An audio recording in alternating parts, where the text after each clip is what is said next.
And as we remember this day, this man that God has chosen to be the foster father of his only begotten Son, we cannot help, of course, but notice that even among ourselves, we tend to take Saint Joseph for granted.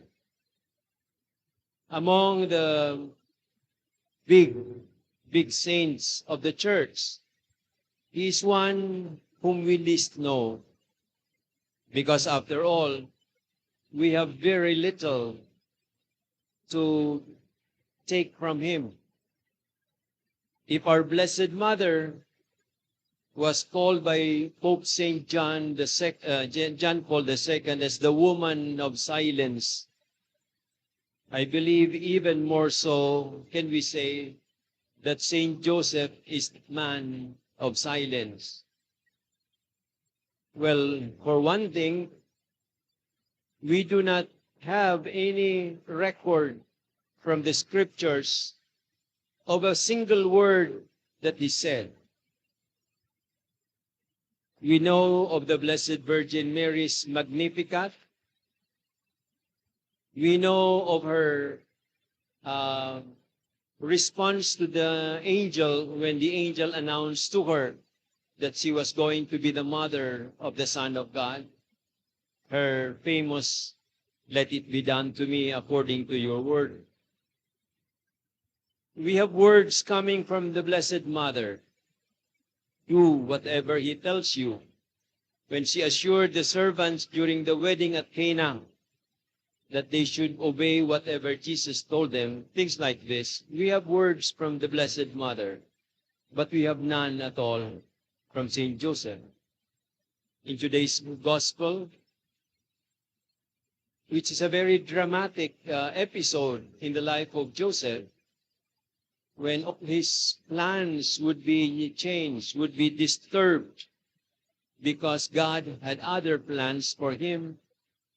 There was not a whimper, there was not a complaint, there was not an objection from him to say, "Lord, this is not my plan. I have other plans. I am not worthy to be the father of your son. I cannot accept this woman because she's pregnant without my knowing it." Things like that. He could have said many things to object to what the angel was telling him in his dream. But no. According to the Gospel, when Joseph awoke, he did exactly as the angel told him and took Mary for his wife. And what happened because of that? He became a very important participant in the plan of God in executing and fulfilling his plan of salvation. Of course, through his beloved Son, Jesus Christ, but Saint Joseph, together with the Blessed Virgin Mary, became important partakers and participants in the execution of this plan. We always wonder if Mary said no to the angel. Maybe until now we would still be waiting for the Messiah to come. We can also wonder in the same manner if Saint Joseph said no. Well, of course, maybe Mary became the mother of Jesus just the same. But where would have been Jesus without a foster father?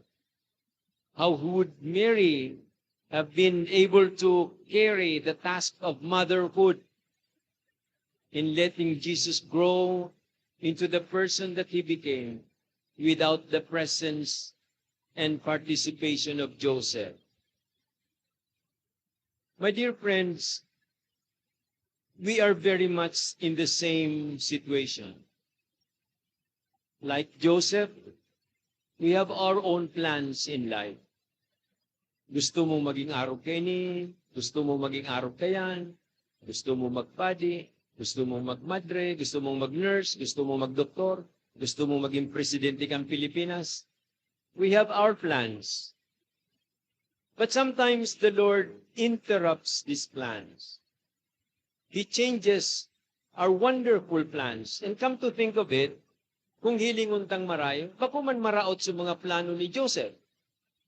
Pinili niya na maging karpentero. Pinili na si Santa Maria because they were already betrothed. They were supposed to be husband and wife. But they had other plans. Maybe a spiritual marriage na di man sila mga ngaki. But God had other plans. So with us.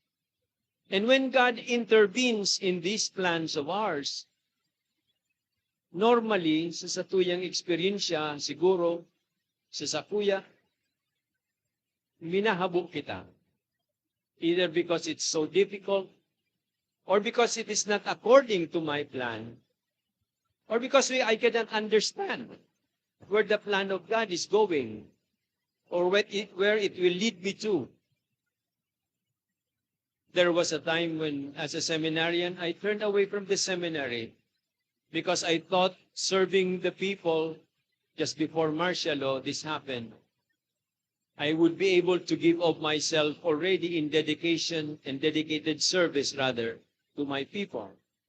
But of course, martial law disrupted that plan. But already God had other plans for me. He wanted me to serve Him at the altar of God, at His altar, as His priest, as His bishop. Ano ko nag-insister kaya ako na habo ko kayo ito? I will always wonder what would have been my life if I totally turned away from God. And there have been moments in our life when we did turn away from God in sin, when we allowed ourselves to be victims of our selfishness and greed, and sinundan niya to an inspiration, which is not really an inspiration, pero ang mga padagkakan demonyo o kan kinabahan. Our plans may be wonderful. Gusto tang maglingkod sa banwaan. Gusto tang idusayan sa tuyang sadiri sa pagsirbi. Alagad may mga opportunities na mina-offer sa satuya tanganing mapadali ang pagsirbing ini. Kwarta, impluensya, poder, what have you. And this can be very attractive, and we say, these are wonderful plans. But God continues to whisper into our lives, individually and as a people, telling us, I have other plans for you. Like it was in the Old Testament, with Samuel, with Nathan, with all the other instruments that God used in order that his salvation may be made manifest, and that the human person may come to that height, to that reality that He planned him or her to become. Today, we are being challenged to respond accordingly as well. How do we respond to the plans of God?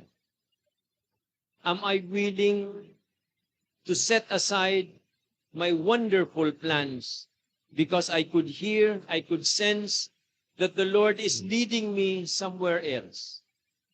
Am I willing to bring down my pride, my ambition, my certainties, just so that I may be able to truly see where God is leading me? If that is to service, if that is to a committed task that I must do as an individual or together with the community. And this is what we dream in our nation today as well.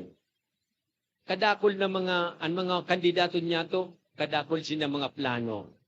Marhay, magayon, matayog, mataas. Aram niya to garing na an iba sa enda sa salang motibo.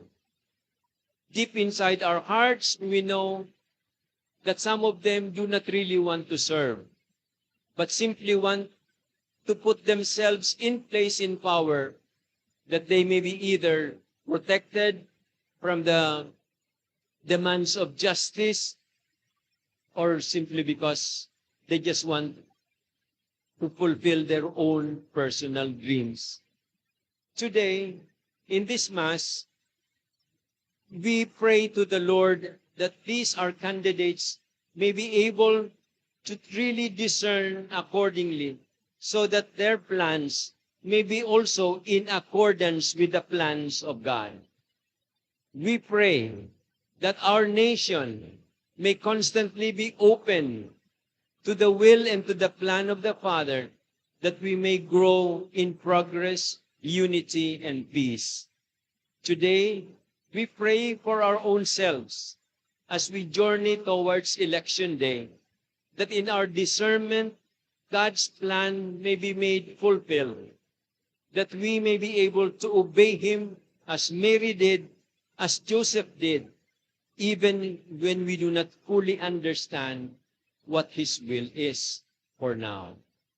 And yes, of course, we pray that because we submit ourselves generously and humbly to His will, may God also bring fulfillment to the deepest desires of our hearts. As He made Saint Joseph and Mary instruments of the fulfillment of His salvific act, may we also be found worthy to do just that.